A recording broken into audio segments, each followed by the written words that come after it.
देखिए 18 महीने के बाद हिंडनबर्ग की एक और रिपोर्ट पर हंगामा मचा है। इस बार हिंडनबर्ग रिसर्च की रिपोर्ट में सेबी की प्रमुख यानी माधवीपुरी बुच पर सवाल खड़े किए गए हैं।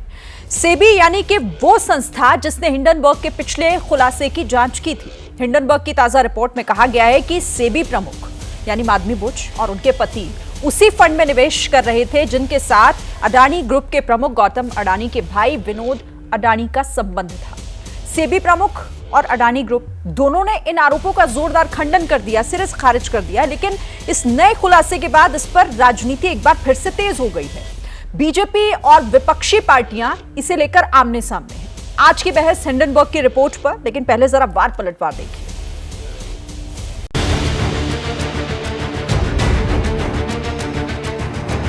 अडानी जी की कंपनियों में, ऑफशोर कंपनियों में सेबी की चेयरमैन और उनके पति की इन्वेस्टमेंट्स हो और भारत सरकार फिर भी उनको सेबी का चेयरपर्सन बनाए, ये हम जेपीसी की मांग करते हैं। जेपीसी के बगैर इन सवालों के जवाब नहीं मिल सकता।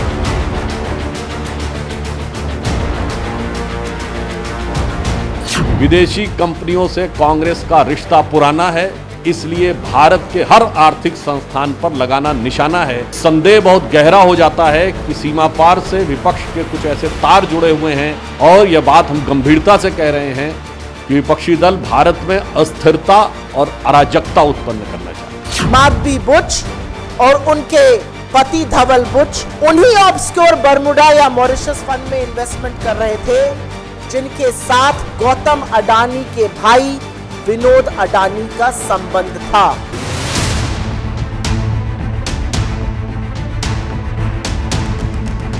इसकी उच्च स्तरीय जांच हो, मैं समझता हूं नथिंग शॉर्ट ऑफ जेपीसी, दूध का दूध पानी का पानी, क्योंकि सिस्टम की ऐसी रिगिंग ये अभूतपूर्व है।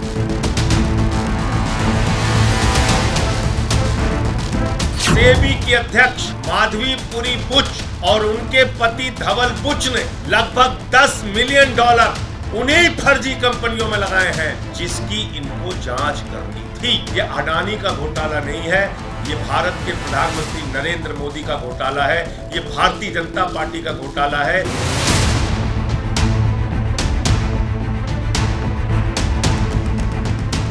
माननीय संजय सिंह जी, क्या हो गया? रस्सी जल गई, बल नहीं गया? अभी भी अडानी का भूत पीछा नहीं छोड़ रहा है। शराब बेच के बैठे हुए हैं, शराब की दलाली खाने वाले लोग स्टॉक मार्केट में तैयार है। तभी ने नोटिस भेजा था हिंडनबर्ग को, जवाब क्यों नहीं दिया?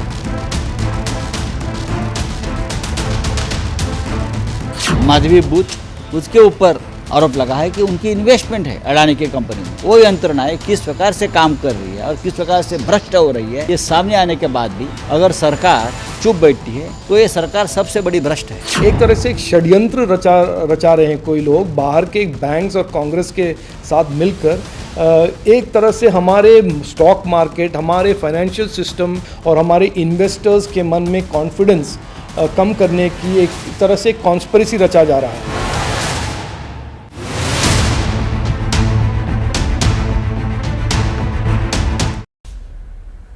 तो हिंडनबर्ग की रिपोर्ट और इसे लेकर एक बार फिर से राजनीतिक शोर चौतरफा मचना शुरू हो गया है, क्योंकि कई आरोप लगाए जा रहे हैं। जो विपक्षी दल है वो कह रहे हैं कि इस मामले में जांच होनी चाहिए, जेपीसी तक की मांग की जा रही है।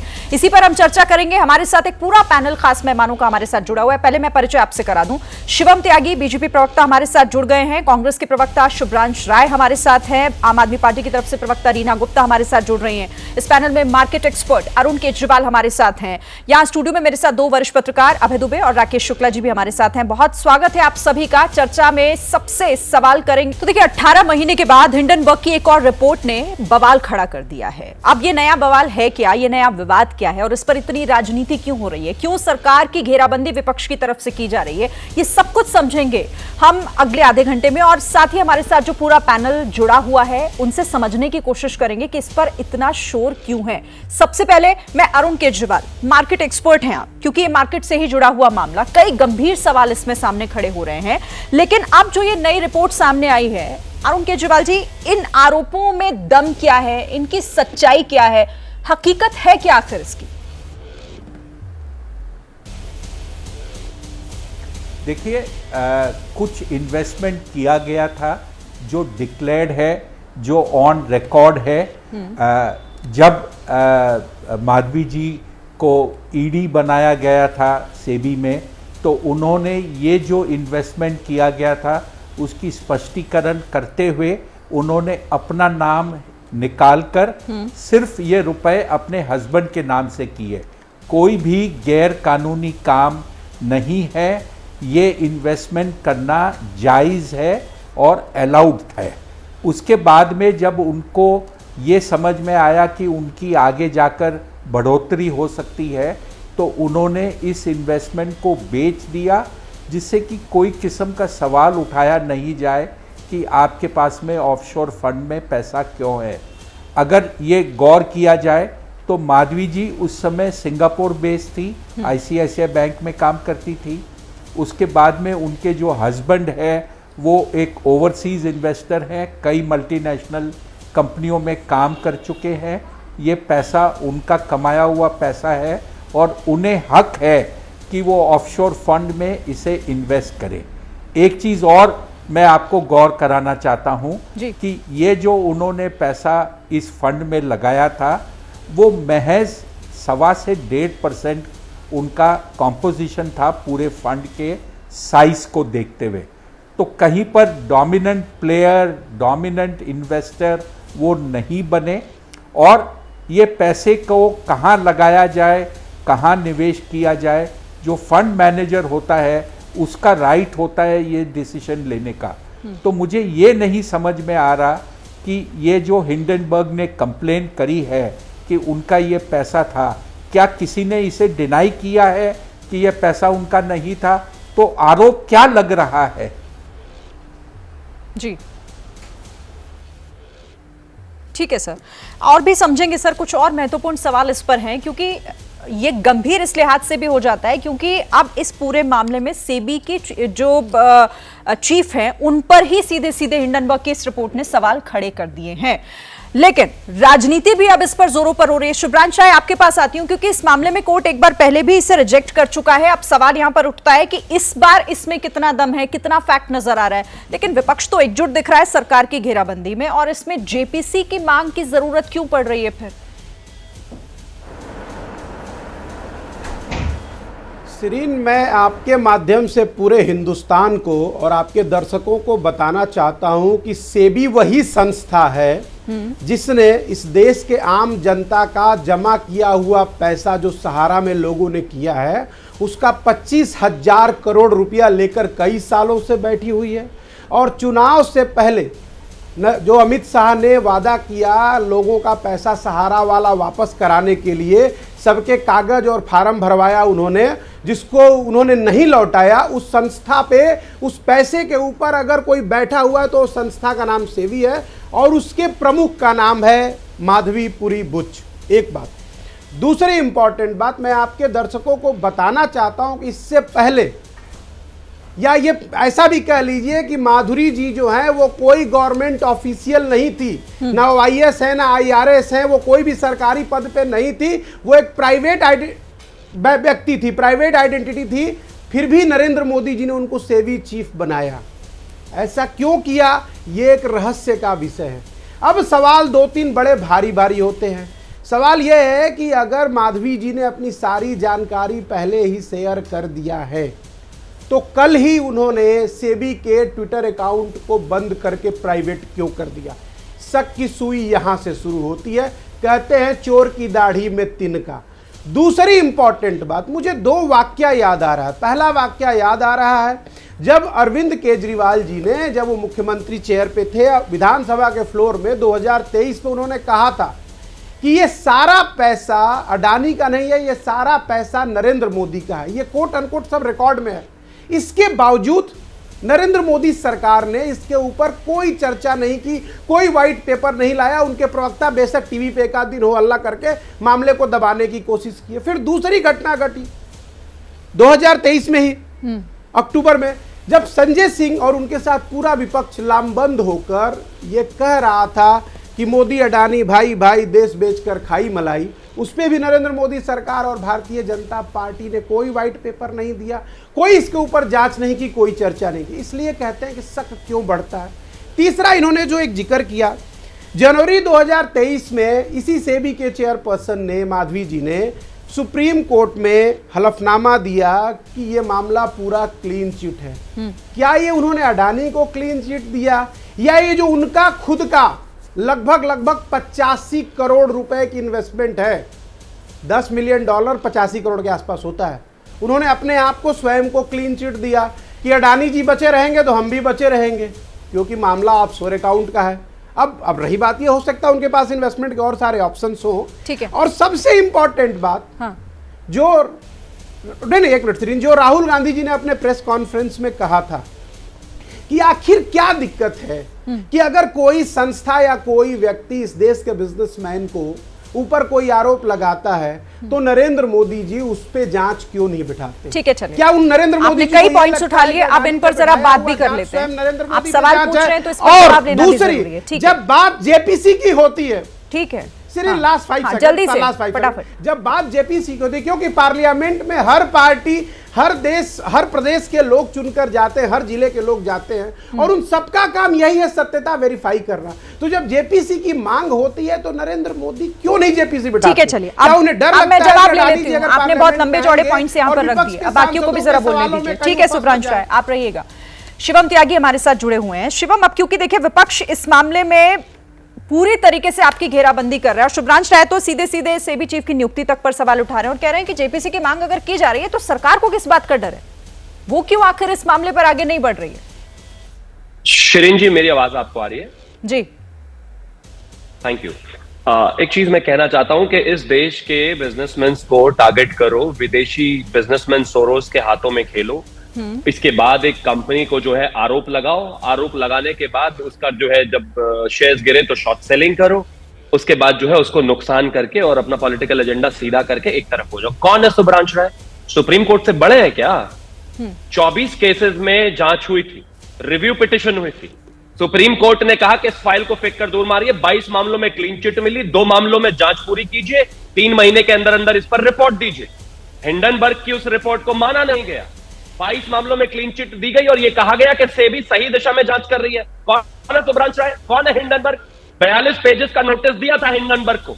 इतने हिम्मत वाले तो आ जाइए ना हमारे जुडिशियल कोर्ट में, आइए भाई। ये पॉलिटिकल पार्टी है, जॉर्ज सोरोस के हाथ में खेलने वाले लोग हैं। ये क्या करते हैं कि एक बिजनेसमैन से प्रोपेगेंडा करवाते हैं विदेशी से, उसके बाद जो है देश में कुछ पॉलिटिकल जो आदमी हैं, जो ऑपोजिशन वाले हैं, उसका माहौल बनाते हैं, देश की कंपनी को नुकसान पहुंचाते हैं, उसके शेयर्स को 59% तक गिरवाते हैं, शॉर्ट सेलिंग करते हैं, पैसा कमाते हैं और भाग जाते हैं।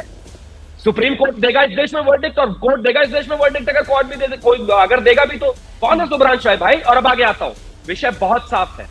देश के कॉरपोरेशंस को, देश के बिजनेसमैन को टारगेट किया जा रहा है एक फर्जी गार्बेज रिपोर्ट के आधार पर, जिसमें मेरे देश के सुप्रीम कोर्ट ने सारी चीजों को क्लियर किया जनवरी में ही। तो अब अगर सुब्रांश राय क्या कहते हैं, या इसके अलावा अगर मैं बात करूं तो संजय सिंह क्या कहते हैं, या राहुल गांधी क्या कहते हैं, इस बात का कोई रेलेवेंस ही नहीं रह जाता। मेरे देश आप विपक्ष को नकार नहीं सकते ना। ठीक है, कोर्ट सर्वोपरि है, लेकिन अगर विपक्ष सवाल पूछ रहा है तो उसका जवाब देने के लिए यहाँ पर आपको बिठाया गया। शिवम, विपक्ष का सवालों का जवाब देने के लिए मैं यहाँ पर बैठा हूँ, भारतीय जनता पार्टी यहाँ पर बैठी और देगी। लेकिन न्याय के मंदिर में सुप्रीम कोर्ट कोई निर्णय अगर देता है तो चाहे सुब्रांश राय हो, चाहे शिवम त्यागी हो, चाहे रीना जी हो, चाहे शिरीन जी हो, उनको मानना पड़ेगा। मैं हिंडनबर्ग को नहीं मानूंगा, मैं सुप्रीम कोर्ट को मानूंगा। ठीक है, सीधी ठीक है, चलिए इस पर हम बात करेंगे। एजेंडा में देश के बिजनेसमैन को निशाना बनाया जा रहा है। ठीक है, ठीक है, चलिए इस पर मैं बात करूंगी। रीना गुप्ता जी भी हमारे साथ है, लेकिन पहले सर मैं एक बार फिर से आपके पास आऊंगी। हमारे साथ मार्केट एक्सपर्ट अरुण केजरीवाल है। अरुण जी, जो यहाँ पर विपक्ष सवाल खड़े कर रहा है, नियमों का उल्लंघन और जिस तरीके से अब इस मामले में सरकार की भूमिका पर भी सवाल उठाया जा रहा है, सर इस पर आप क्या कहेंगे? नियमों का उल्लंघन जो हिंडनबर्ग रिपोर्ट की तरफ से कहा गया है, जो आरोप यहां पर, क्योंकि सीधे सीधे इस मामले में 3 आरोप लगाए गए हैं, अभी की जो रिपोर्ट है उस पर आप क्या कहेंगे सर? देखिए, सबसे पहले ये समझना चाहिए कि हिंडनबर्ग का काम क्या है। ये बोलता है अपने वेबसाइट के ऊपर कि हम कुछ चीज़ें निकालते हैं जिससे हमको शॉर्ट करने का एक मौका मिलता है। हम शेयर में घबराहट पैदा करके जब शेयर का भाव गिर जाता है तो हम हमारी शॉर्ट को कवर करके पैसा कमाते हैं। ये एक अपॉर्चुनिस्टिक फंड है जिसका मकसद शेयर को गिराकर पैसा कमाने का है। ये इनका वेबसाइट बोलता है, मैं नहीं बोलता। दूसरा एक चीज समझिए कि इसके पहले जब इसने ये बात जनवरी 2023 में उठाई थी तब शेयर में बहुत बड़ी गिरावट आई थी। उसके बाद में अडानी समूह की कंपनियों में बड़े बड़े लोगों का निवेश हुआ, शेयर का भाव संभला और अब जो इसने वापस एक दांव खेला है, सिर्फ अडानी पर नहीं खेला बट रेगुलेटर पे खेला है, ये सोचकर कि जिस आदमी ने मुझ पर शो कॉज नोटिस भेजी है, मैं अगर उसी को अटैक करूं तो शायद मेरी शो कॉज नोटिस डाइल्यूट हो जाएगी। ये चीज़ इस बार नहीं होगी, क्योंकि मेरे ख्याल से भारतवर्ष के शेयर बाजार के जो निवेशक हैं, जो कंपनियां हैं, उन्हें समझ में आया है कि अगर हम एकजुट नहीं रहेंगे तो इस टाइप की अपॉर्चुनिस्टिक जो फंड होते हैं वो हमारी कंपनियों को खोखला करके बिना मतलब का पैसा बना के हमें कमज़ोर करेंगे। तो अब जाकर जो आपको दिखेगा वो एक कंसंट्रेटेड एफर्ट दिखेगा कि ऐसे अफवाहें फैलाने वाले, गलत कंपनियां के आरोप लगाने वाले या सिस्टम को कमज़ोर करने वालों को बात पर कोई तजव्वु न हो। जी सर, ठीक है सर, आप महत्वपूर्ण बात यहां पर कह रहे हैं, लेकिन रीना गुप्ता मैं आपके पास आती हूं क्योंकि सरकार सीधे कह रही है और शिवम गुप्ता ने भी वही यहां पर दोहराया कि ये जो आरोप हैं, ये जो रिपोर्ट है, ये दरअसल वो विदेशी ताकतें हैं जो देश को अस्थिर करने की, देश में अराजकता का माहौल पैदा करने की कोशिश कर रहे हैं। पहले भी यही कोशिश हुई थी और इस बार भी वही कोशिश हो रही है। शिरीन जी देखिए, कॉम्प्लिकेटेड मामला है, मुझे 2 मिनट दीजिए, मैं समझाऊंगी। आज से 18 महीने पहले जब हिंडनबर्ग की रिपोर्ट आई थी, उस रिपोर्ट में यह कहा गया था कि भारत का पैसा मनी लॉन्ड्रिंग के द्वारा ऑफशोर फंड्स में जा रहा है, उसी पैसे को राउंड ट्रिपिंग करके वापस लाया जा रहा है और अडानी ग्रुप कंपनी के शेयर्स को आर्टिफिशियली उनका दाम बढ़ाया जा रहा है। ये उसमें हिंडनबर्ग की रिपोर्ट में लिखा था। जब ये रिपोर्ट आई, शेयर मार्केट गिरा, छोटे छोटे निवेशकों का, हमारे आप जैसे निवेशकों का लगभग 8,50,000 करोड़ का लॉस हुआ। उसके बाद सुप्रीम कोर्ट ने कहा, सेबी को कहा कि आप इसकी तहकीकात करिए और देखिए कि क्या कारण है कि इस तरह से शेयर मार्केट को खेला जा रहा है, ऊपर नीचे करा जा रहा है। जब शेयर मार्केट में इस तरह की वॉलेटिलिटी आती है तो छोटा निवेशक जो होता है उसका लॉस होता है। सेबी की रिपोर्ट में क्लीन चिट कहीं नहीं दी गई है, झूठ मत बोलिए। सेबी की रिपोर्ट को मैं कोट कर रही हूं। सेबी की रिपोर्ट में यह लिखा है, this is a journey without destination. हम इस तहकीकात की गहराई तक इसलिए नहीं जा रहे हैं क्योंकि हमें पता नहीं है एंड में कौन है। एंड में खुद सेबी की चीफ खड़ी हुई है। सेबी की रिपोर्ट में लिखा है, we suspect wrongdoing but we are unable to pinpoint violation. हमें पता है गड़बड़ी हुई है, लेकिन गड़बड़ी किसने करी है तो ये फिर हम तो सवाल पता यहाँ नहीं ये लगा उठता है ना पा कि रहे। फिर सेबी चीफ पर सवाल उठाने का मतलब क्या है? अगर वो अपनी रिपोर्ट में इसी का जिक्र कर रहे हैं तो फिर सेबी चीफ क्यों इसमें घेराबंदी उनकी की जा रही है? अरे यही तो मैं बोल रही हूँ मैम कि जिस संस्था को तहकीकात करनी थी उसकी चीफ ने ही उन फंड्स में इन्वेस्ट किया था। वो कहते हैं ना, जब आप ये कह रहे हैं कि क्लीन चिट तो दी ही नहीं, और उस वक्त तो वो सिंगापुर में थी, पर उन्होंने यहाँ पर खुद केजरीवाल जी ने बताया। नहीं उस पर सिंगापुर में नहीं अच्छा, थी। मैं आपको 1 मिनट के लिए रोकूंगी, आप अपनी बात पूरी कीजिएगा क्योंकि सेबी चीफ की यहाँ पर बात हो रही है। तो उनकी तरफ से स्टेटमेंट जारी किया गया, उनकी सफाई सामने आई है, जरा वो बता दें अपने दर्शकों को। सेबी प्रमुख माधवीपुरी बुच की सफाई, उनके पति धवल बुच ने विस्तार से बयान जारी कर अपने खिलाफ हिंडनबर्ग के आरोपों से इनकार किया है। उन्होंने कहा है कि फंड में पैसा 2015 में लगाया गया था जब वो सिंगापुर में रहती थी। साथ ही सेबी का सदस्य बनने से 2 साल पहले फंड में पैसा लगाया गया था। माधवीपुरी बुच ने पलटवार करते हुए यह भी कहा कि सेबी ने हिंडनबर्ग को कारण बताओ नोटिस जारी किया था, लेकिन नोटिस का जवाब देने के बदले उसने सेबी की विश्वसनीयता पर ही हमला करने का फैसला लिया। तो माधवी बुच और उनके पति की तरफ से विस्तार में इस पर सफाई दी गई और बताया गया कि फंड कब खरीदे गए, ये मामला कब का है और आखिर क्यों हिंडनबर्ग उन पर सवाल खड़े कर रहा है। इसी का मैं जिक्र भी कर रही थी। यहां पर ही ना अपने जवाब जल्दी से पूरा कीजिएगा। देखिए, सबसे पहली बात तो यह है कि अडानी मेरा भारत नहीं है। तो ये जो भाजपाई बार बार बोलते रहते हैं कि अडानी के ऊपर सवाल उठाना, भारत के ऊपर सवाल उठाना है, इनको शांत हो जाना चाहिए। जब छोटे निवेशक के, जब हमारे ईपीएफ का पैसा इन्वेस्ट होता है, जब हमारे नेशनल पेंशन स्कीम का पैसा इन्वेस्ट होता है, तो वो हमारा पैसा इन्वेस्ट होता है, छोटे छोटे निवेशकों का पैसा इन्वेस्ट होता है। सेबी का काम था इसको रेगुलेट करना। सेबी अपने काम में फेल हुआ। जब माधुरी बुच को सेबी का चीफ बनाया गया था, तब उन्होंने डिस्क्लोज किया था कि उनके ऐसे ऑफशोर फंड्स में उनका इन्वेस्टमेंट है, ऐसे ऑफशोर फंड जिसको गौतम अडानी का भाई कंट्रोल कर रहा है, उन्होंने कुछ डिस्क्लोज नहीं किया था। आज की तारीख में जेपीसी बननी चाहिए, क्योंकि अगर हम सेबी को बोलेंगे कि सेबी अपनी ही तहकीकात करे तो यह तो एकदम हास्यास्पद सी बात हो जाएगी। और दूसरी बात, आप देखिए कि जब से मोदी जी प्रधानमंत्री बने हैं, तब से अडानी के खिलाफ कोई भी केस हो, आप उसकी तहकीकात हो ही नहीं सकती, होती नहीं है उसकी तहकीकात। इसीलिए हम बार बार मांग कर रहे हैं कि जेपीसी बनाइए। अगर आपके पास कुछ बचाने के लिए नहीं है, कुछ छुपाने के लिए नहीं है, तो आप जेपीसी की मांग को क्यों एक्सेप्ट नहीं करते हैं? आप क्यों अपने दोस्त अडानी को बचाने की कोशिश कर रहे हैं? मोदी जी के कार्यकाल में अडानी जो है, अडानी ग्रुप देश का सबसे बड़ा कोल माइन ऑपरेटर है, देश का सबसे बड़ा प्राइवेट एयरपोर्ट ऑपरेटर है, देश का सबसे बड़ा पोर्ट ऑपरेटर है, देश का सबसे बड़ा थर्मल प्लांट ऑपरेटर है। यहां सबसे बड़ा जो है एक तरीके से नेशनल सिक्योरिटी का रिस्क है कि आप एक ही ग्रुप के हाथ में सब कुछ देके जा रहे हैं। आप तो जेपीसी की मांग कर ही रहे हैं, उस पर ठीक है, मैं बात उस पर नहीं कर रही हूँ, बात हम उस पर कर रहे हैं आज की आखिर हिंडनबर्ग की इस रिपोर्ट में कितना जो आरोप लगाए गए हैं, उन आरोपों में दम कितना है। मैं सबके पास आऊंगी, एक मिनट पहले जरा मैं अरुण केजरीवाल जी के पास फिर से चलती हूँ, क्योंकि ये जो अब सेबी की चीफ की तरफ से सफाई सर दी गई है, इसी बात का जिक्र आप भी कर रहे थे ना सर, कि जब इस जांच में शामिल होने के लिए हिंडनबर्ग को कहा गया, नोटिस का जवाब देने के लिए कहा गया, तो वो जवाब तो दिया नहीं, एक नई रिपोर्ट 18 महीने बाद रख दी गई, तो इस पर भी तो फिर क्वेश्चन मार्क खड़ा होता है ना सर। देखिए, सबसे बड़ी बात यह है, हिंडनबर्ग को यह लग रहा है कि वो कोई भी इंडियन रेगुलेटर के तहत जवाब देने का उसे काम नहीं है, क्योंकि वो इंडिया में रजिस्टर्ड नहीं है, वो ऑफशोर के रूट के थ्रू दूसरे के नाम के थ्रू काम करता है, और उसने टारगेट इंडियन कंपनीज को किया है। जब उसे कारण बताओ नोटिस दिया गया, अब उसके रिटेलिएशन में इसने माधवीपुरी बुच को टारगेट किया है।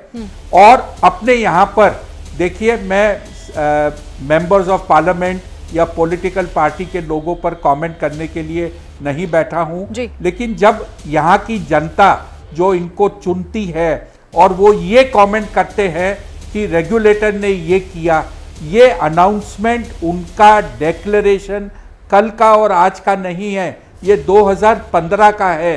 ये निवेश 2017 में हुआ था, ये निवेश को 2018 में बदली किया गया था, और 2019 में उन्होंने माल बेच दिया था, जब हिंडनबर्ग की कोई आरोप नहीं थी अडानी के तहत। महज ये एक जो कहते हैं कंफ्यूजन क्रिएट करके लोगों को हाफ बेक नॉलेज देकर एक मुद्दा उठाया जा रहा है। पार्लियामेंट बंद हो चुका है, 2 दिन से इस चीज के ऊपर में गर्मा गर्मी हो रही है, और जब भी अपन सुनते हैं एक ही मांग होती है, जेपीसी जेपीसी जेपीसी जेपीसी। ये खाने पीने का शब्द हो गया है, आए दिन जेपीसी बनाइए, क्या चीज का मतलब है पता नहीं। वापस मैं मुद्दा बताता हूं शेयर बाजार का। एलआईसी के ऊपर सवाल उठाया गया कि एलआईसी ने अडानी ग्रुप में पैसा क्यों लगाया, वो पैसा डूब गया है, घट गया है। अडानी समूह के इन्वेस्टमेंट के ऊपर एलआईसी ने डिटेल दी कि उसने पैसा कमाया है, शेयर के भाव बढ़े हैं, उसने जो लगाया था उसमें कमाकर उसने रिटर्न अच्छे दिए हैं। एलआईसी के शेयर के भाव नए उच्चतम स्तर पर ट्रेड हो रहे हैं। तो आप कभी भी कुछ भी कहकर उसको ट्विस्ट कर सकते हैं, बहुत आसान होता है। ठीक है सर, ठीक है सर, आपके पास मैं फिर से लौटूंगी और लिस्टब्रांच आपके पास भी आती हूँ, लेकिन मेरे साथ 2 वरिष्ठ पत्रकार भी हैं कि कमेंट पहले मैं इनका ले लूं, फिर आप लोगों के पास आती हूँ। और शुरुआत में अभय दुबे आप के साथ सर कर लेती हूँ कि एक बार पहले भी हिंडनबर्ग की रिपोर्ट देश की राजनीति में भूचाल ला चुकी है, और इस बार भी उसी तरीके की कोशिश हो रही है। हालांकि सरकार कह रही है कि ये दरअसल विदेशी ताकतें हैं जो भारत में अस्थिरता पैदा करने की कोशिश कर रही है। देखिए, विदेशी ताकतों पर ये आरोप भारत में पहली बार नहीं लगाया जा रहा है और मोटे तौर पर मैं इस तरह के आरोप को हमदर्दी से देखता हूँ। विदेशी ताकतें अक्सर भारत में अस्थिरता पैदा करने की कोशिश करती रही हैं। भारत विदेशी उपनिवेशवाद का शिकार बना रहा है, मैं इस बात को मानता हूँ। लेकिन आमतौर पर जब कहीं शक की सुई हो, जहाँ पर संदेह हो, वहां पर जब आप विदेशी ताकतों का नाम लेने लगते हैं तो मुझे लगता है कि सरकार कुछ छुपाने की कोशिश कर रही है। यही भारतीय जनता पार्टी राजीव गांधी के जमाने में जब बोफर्स का मुद्दा था, उस वक्त सारे के सारे सबूत विदेश से ही आते थे। यहां तक कि जो विपक्ष के नेता थे उस जमाने में, जॉर्ज फर्नांडिस, यात्राएं करते थे यूरोप की उन सबूतों को लाने के लिए। सारे आरोप वहीं से आते। तब कोई नहीं कहता था कि ये विदेशी ताकत यहां पर हस्तक्षेप कर रही है और भारत को अस्थिर करने की कोशिश की जा रही है। तो ये एक बहुत धीरे धीरे करके वो एक बहुत पुराना हथकंडा बन गया है विदेशी ताकतों के दरवाजे पे ठीकरा फोड़ देना। नंबर एक बात। नंबर दो बात, स्पष्ट रूप से हिंडनबर्ग रिपोर्ट का आरोप यह है कि यहां कॉन्फ्लिक्ट ऑफ इंटरेस्ट है। देखिए, ये शब्द जो मैं बोल रहा हूं, अभी तक जितने भी लोग बोले हैं उन्होंने इस शब्द से कन्नी काटने की कोशिश की है। वो ये नहीं कह रहे हैं कि ये जो निवेश है, निवेश में गड़बड़ी है, बेईमानी है, ये काला पैसा, ये नहीं कहा गया। ये कहा गया कि ये कॉन्फ्लिक्ट ऑफ इंटरेस्ट है। उनका आरोप उसका मुझे जितनी जानकारी है, मैं बहुत अर्थशास्त्र का विद्वान नहीं हूं, इसलिए मैं जितने अपनी कम समझ से अपनी बात कर सकता हूं, यहां कॉन्फ्लिक्ट ऑफ इंटरेस्ट का आरोप है। तो अगर कॉन्फ्लिक्ट ऑफ इंटरेस्ट का आरोप लगाया जा रहा है तो केवल उस पहलू की जांच तो की जा सकती है। इसमें क्या बात है? या फिर उसका सबूत दिया जाए कि इसमें कॉन्फ्लिक्ट ऑफ इंटरेस्ट कोई नहीं है, तो अब बात समझ में आएगी तो मैं उस बात को मान लूंगा। तीसरी बात यह है कि यह भारतीय अर्थव्यवस्था की एक स्थापित समस्या है कि यहां पर क्रोनी कैपिटलिज्म है। कुछ खास कॉर्पोरेट घरानों को सरकार विशेष तरीके से लाभ पहुंचाती है और यह अर्थशास्त्रियों का बताई हुई बात है। अरविंद सुब्रमण्यम जो 4 साल तक इस सरकार के मुख्य आर्थिक सलाहकार रहे हैं मोदी सरकार के, उन्होंने इंडियन एक्सप्रेस में लेख लिख के कहा है कि भारतीय अर्थव्यवस्था डबल ए डिस्टॉर्शन की शिकार है। और डबल ए डिस्टॉर्शन की फिर व्याख्या करके कहते हैं कि अर्थशास्त्रियों में यह बात बहुत प्रचलित है, डबल ए डिस्टॉर्शन, ए अडानी के लिए है और दूसरा ए अंबानी के लिए है। ये डबल ए डिस्टॉर्शन है। इंडियन एक्सप्रेस में लेख छपा 2 खंडों में, सब लोग पढ़ सकते हैं इस बात को। फिर सवाल सर वहां पर आकर खड़ा हो जाता है ना कि लेख के आधार पर, रिपोर्ट्स के आधार पर कोई तो ऐसा डॉक्यूमेंट चाहिए ना, कोई तो ऐसे सबूत चाहिए ना जिस सार्वजनिक जीवन में बल मिले। देखिए, ठीक है सर, लेख के आधार पर, सबूतों के आधार पर तो जांच एजेंसियां काम करेंगी। सार्वजनिक जीवन में तो हम लोग विमर्श के साथ पूरी चर्चा कर रहे हैं। आपने कहा कि इसमें शक की सुई जो है, आपने कहा कि वो सरकार की तरफ भी घूम रही है। अब जरा मैं राकेश शुक्ला जी से पूछ लेती हूँ, सर आपको इस मामले में क्या समझ आ रहा है? आपको भी लगता है कि शक की सुई जो है वो घूम रही है किसी ना किसी की तरफ? तो इस मामले में देखिए, सारे मामले को अरुण जी ने बड़े तथ्यात्मक तरीके से और बड़ी व्यवस्थित तरीके से समझा दिया है। तो अब सेबी के विषय को लेकर बहुत ज़्यादा मुझे लगता है कहने की बजाय हमें देखना चाहिए कि आखिर हिडनबर्ग का हिडन एजेंडा क्या है। सबसे महत्वपूर्ण ये है, हम बात कर रहे हैं बार बार, अब उसमें टाइमिंग का बड़ा इंपॉर्टेंट है। इस समय पर ही क्यों आई? तो उसके 2 शिकार इस रिपोर्ट से उन्होंने एक तीर से 2 शिकार किए हैं। पहला कि सीधे सीधे सेबी प्रमुख को उन्होंने संदिग्ध कर दिया। क्यों? क्योंकि उनको नोटिस मिला हुआ था पिछली रिपोर्ट पे, 1 साल पहले वाली रिपोर्ट पे। दूसरा, जो मुझे लगता है कि इस समय पर बांग्लादेश मामला जिस तरीके से चल रहा है, बांग्लादेश में जो हालात हैं उसमें 2 देशों के नाम आ रहे हैं, चाइना और अमेरिका का। अब आप हिडनबर्ग को देखिए तो उनके जो आका हैं मार्क किंगडन, उनका किससे संबंध है? अमेरिका से। और अनला चेंग का किससे संबंध है? चाइना से। तो कहीं ना कहीं मुझे लगता है कि ये एक अंतर्राष्ट्रीय साजिश का नतीजा है और इस हालात में भारत की अर्थव्यवस्था पे चोट किया जा रहा, क्योंकि बांग्लादेश मामले पे भारत कहीं ना कहीं एक सकारात्मक भूमिका में आगे बढ़ता हुआ दिख रहा। तो मुझे लगता है कि पिछली बार भी इस मामले को विपक्ष की तरफ से बड़ा तेज हवा दी गई और वो हवा जो बैलून फुलाया गया उसकी हवा निकल गई। मुझे लगता है सत्ता और विपक्ष, क्योंकि आर्थिक मामला है, दोनों को बैठ के इसका समाधान निकालना चाहिए, क्योंकि हिडनबर्ग कोई कैग नहीं है कि उसकी रिपोर्ट के आधार पर हम आगे बढ़े। ठीक है शुभ्रांश जी, जो कह रहे हैं यहाँ पर राकेश जी कि पहले भी हवा बनाने की पूरी कोशिश की गई थी, कहीं ऐसा ना हो इस बार भी हवा निकल जाए, और हर बात पर जेपीसी की मांग पर ही क्यों अड़ जाता है विपक्ष? देखिए शिरीन, अगर मेंबर ऑफ पार्लियामेंट चुनकर पहुंचे हैं संसद में, तो क्या वहां वो कैंटीन और सरकारी बंगले का लाभ लेने के लिए बैठे हुए हैं? अगर शक की सुई है और लोगों का लाखों करोड़ रुपया नुकसान हो रहा है बाजार के अंदर, तो वो किस लिए बैठे हैं? क्या वो उसमें शामिल नहीं हो सकते जेपीसी में? पहली बात ये। लेकिन उससे बड़ी गंभीर बात, शिवम त्यागी बार बार कह रहे थे कौन है शुभ्रांश राय, कौन है संजय सिंह, कौन है राहुल गांधी। मान्यवर, मैं बताता हूं, हम हिंदुस्तान की उस आम जनता की आवाज है, वो 40 लाख लोगों की आवाज है जिनका पैसा सहारा में जमा है, और उनके 25,000 करोड़ रुपए ये सेबी जिसको बचाने के लिए आप बैठे हैं वो डंक मार के बैठा हुआ है।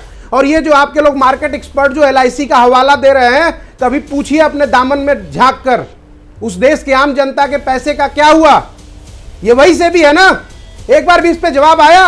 आप वही भारतीय जनता पार्टी हो ना जो चुनाव से पहले लोगों का फॉर्म भरवा रहे थे। तो हम उस देश की आम जनता, गरीब जनता और इस पैनल में बैठे हुए तमाम लोग एक आपको छोड़ दिया है, तो सबने लगभग सहारा के उस इन्वेस्टमेंट स्कीम में अपना पैसा जमा किया होगा जिसमें 5 साल में डबल और 7-8 साल में ट्रिपल होता था। ये वो सेबी है। और उस सेबी के उसी चीफ के बारे में बात हो रही है, माधवी जी के बारे में, जिनका ये भ्रष्टाचार दिख रहा है। दूसरी बात, बिल्कुल सत्य कहावत है भैया, बचपन में किताबों में पढ़ा था, सैया भय कोतवाल तो डर काहे का। क्या इस देश में एक भी IAS अफसर, एक भी IRS अफसर इस लायक नहीं था कि वो सेबी चीफ की कुर्सी पे बैठ पाता? एक प्राइवेट पर्सन, ICICI डायरेक्ट का MD, डायरेक्टर बोर्ड, जो भी आपको कहना हो कहिए, she is one of the best eligible candidate for SEBI chairman.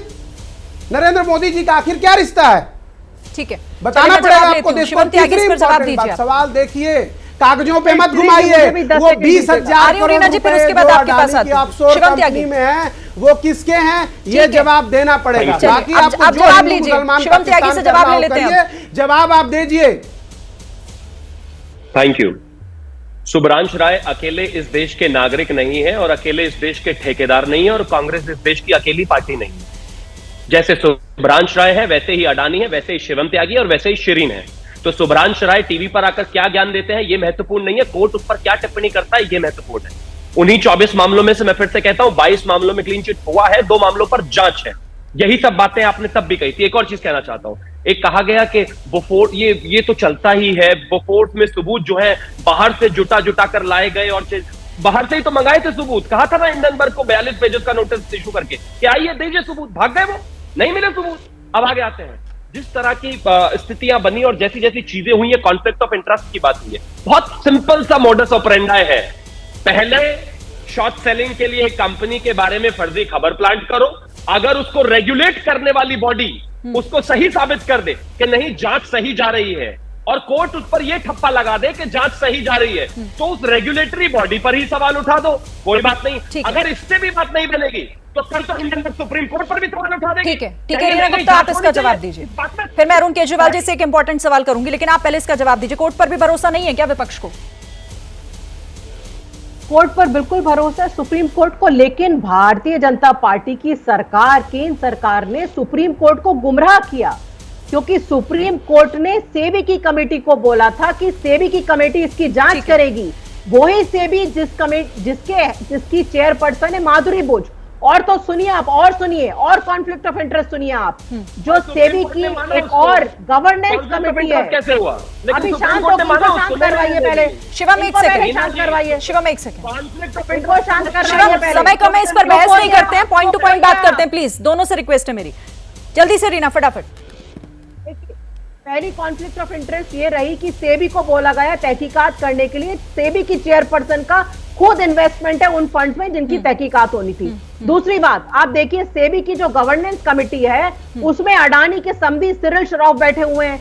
तो ये तो कॉन्फ्लिक्ट ऑफ इंटरेस्ट है, कॉन्फ्लिक्ट ऑफ इंटरेस्ट की जो बात हो रही है, अरुण केजरीवाल जी, मैं चाहती हूँ आप इसे यहाँ पर बेहतर तरीके से समझाएं, और इसी को लेकर विपक्ष कह रहा है कि जांच होनी चाहिए। कम समय सर, जल्दी में समझाइएगा।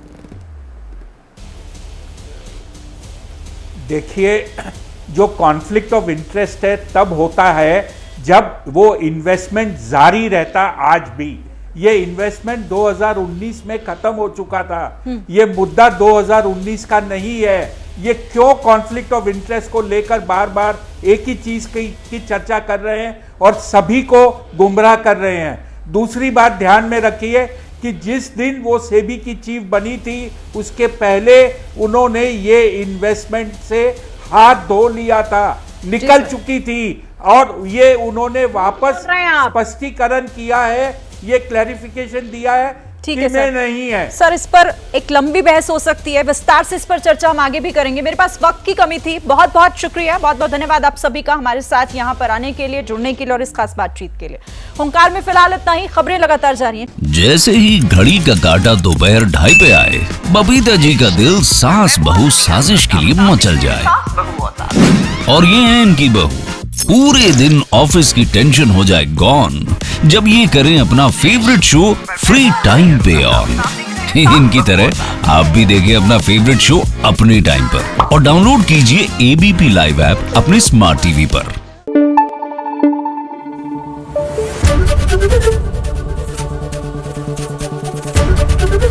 एबीपी न्यूज आपको रखे आगे।